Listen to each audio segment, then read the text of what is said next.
Hell no. Our country has a lot of problems, as Engineer Andrew Keili was enumerating.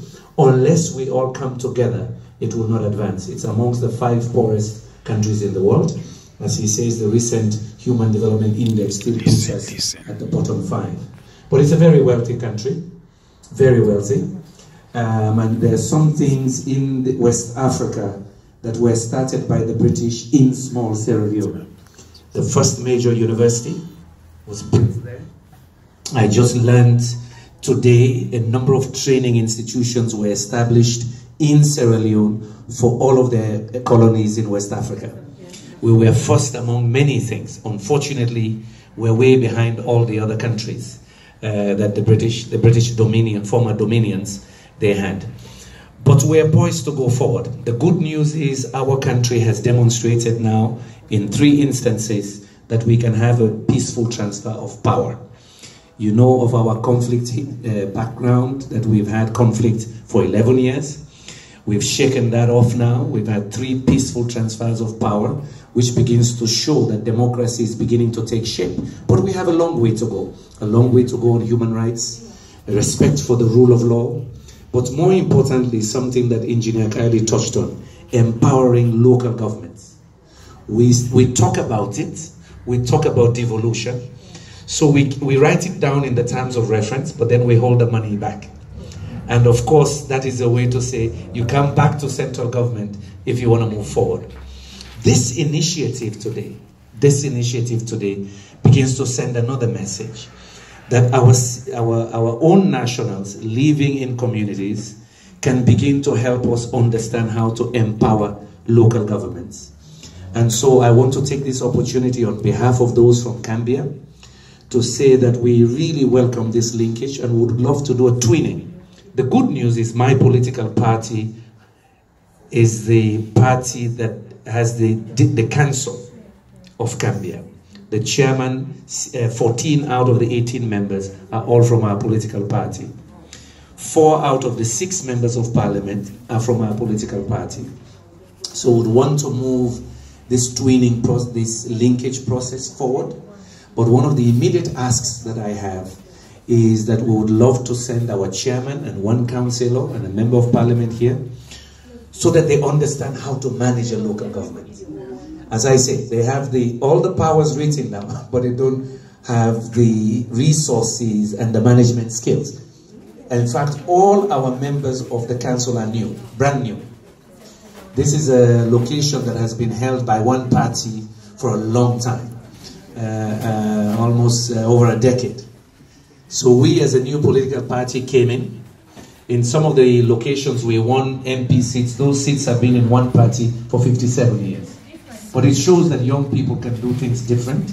And so we want to send them here. If it is okay with you, we'll make the arrangements with our colleagues here, so that the chairman and 1 councillor and 1 of our members of parliament can just come for a visit and just see how you manage council meetings. As Councillor Patsy Cummings was saying, how you manage finance. We're a small district, over 300,000 people, but we are one of the biggest revenue generators. However, that's another battle we have to fight in a year or 2. We don't know what happens with the money.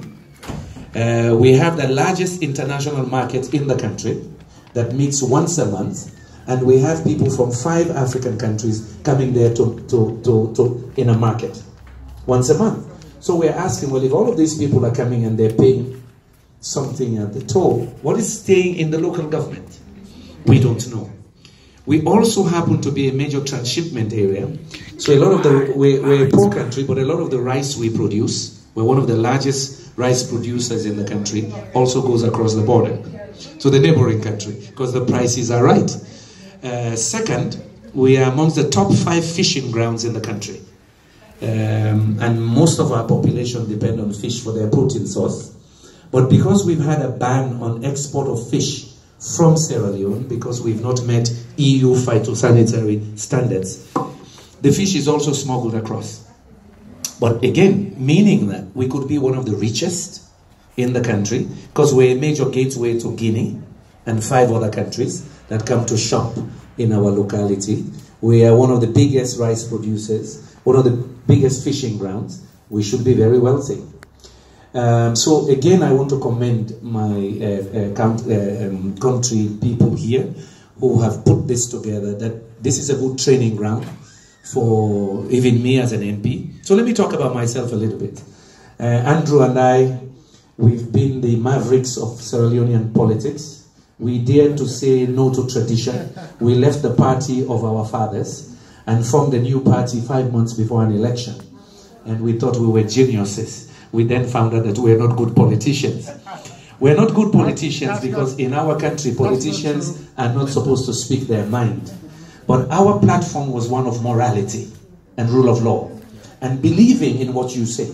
He's an engineer, I'm an economist, we had a good pair, and we were just blunt about public policy, what is going wrong in the country and what could happen. So let me say to you that I'm a very new member of parliament. I've just been in parliament for 5 months. I find myself now as a minority member of parliament, but because of the position Mr. Keili and I took and our party took, that it is country first, it is rule of law first, and constitutionality, we find ourselves now in a position that in parliament our opinion counts. Because we've taken the middle road, instead of just immediately compromising so that we get positions in government, we have said, no, we need a new politics in our country. That it is okay to be a member of parliament. We want our young people to want to serve in their local councils and serve in parliament. Parliament makes all the laws. Parliament approves the budgets. Parliament has very powerful oversight responsibilities on behalf of the people. We remain poor even though we have some of the best minerals in the world. Something is wrong in our country. Why should we be amongst the 5 poorest when we're amongst the 10 countries with the largest deposit of iron ore, the largest and purest deposit of titanium in the world, diamonds everybody knows. Now I found out last week that we also have chromium. I didn't know that. I was just told. The other day they told me we have zircon, even in my place. So we have all these minerals for 7 million people, but we're amongst the poorest. For 5 decades after independence, it means governance has not been right. So we've taken that position, that we will be in the middle, preaching rule of law, constitutionality, and also showing evidence of constructive opposition. We support the government. As I said, I was with the president now in the United States. We have openly supported his free education initiative. We're supporting his agriculture initiative, healthcare initiative. Gambia needs a lot of support. So first I have talked about the training for our councillors so they can come and do a visit. Second, we would like to invite you. We want you to come and see. It's a beautiful place. You see hard-working people. Part of the history with the United States is that during the slave trade, the slavers targeted people from our own area of West Africa. Sierra Leone, Liberia in particular, and Guinea. Why? Because we had the rice growing habit and we live in swamps. So they targeted slaves from there to take to the Carolinas and New Orleans. All the brackish areas where you have swamps. Because we could grow rice, we had resistance. So in America they have a group called the Gullah, G-U-L-L-A-H. They've traced their origin back to Sierra Leone.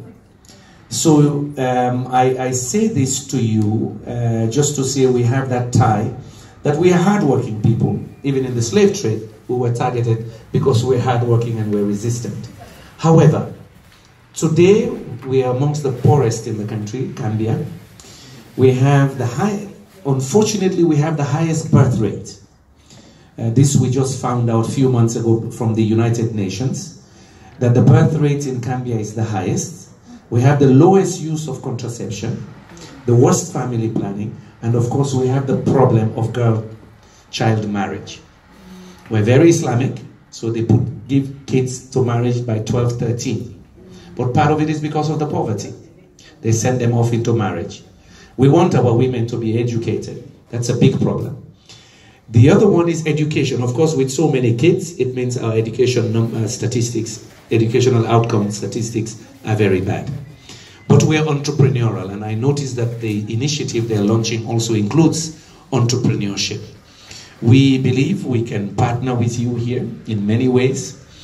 My constituency has 64,700 inhabitants. The land area is also very long. We are on the estuary of a big river called the Great Scarces, where it empties into the Atlantic. So it is an advantage to have a big constituency, but it's very poor as well. But as we live mainly on rice. But just to come back to Cambia as a district, very enterprising, very industrious. We believe if we can start this twinning arrangement, some training, we can do a letter of invitation. You can do a letter of invitation for our council. I'll be very happy, and the group will be happy to sponsor them, just to come and see, how do you run a local government? What does it mean to listen to the people in the constituency? How do you go back and take that to council? How do you manage your resources? How can we advocate for our share of the revenue that goes to central government from all the trading taking place in our locality? That basic exposure, I think, will help our councillors. The 2 and the MP will go back and begin to impart that knowledge. And when you come to see what we are, we know you'll be inspired, and maybe you'll want us to give you a piece of land so that you come and visit on your own safari every now and again. So on behalf of my own compatriots and on behalf of Engineer Andrew Keili, we want to thank you for giving us this unique privilege to come visit you here. We're really honored, and we hope we can reciprocate and have you visit our country at your earliest convenience. Thank you very much. Thank you.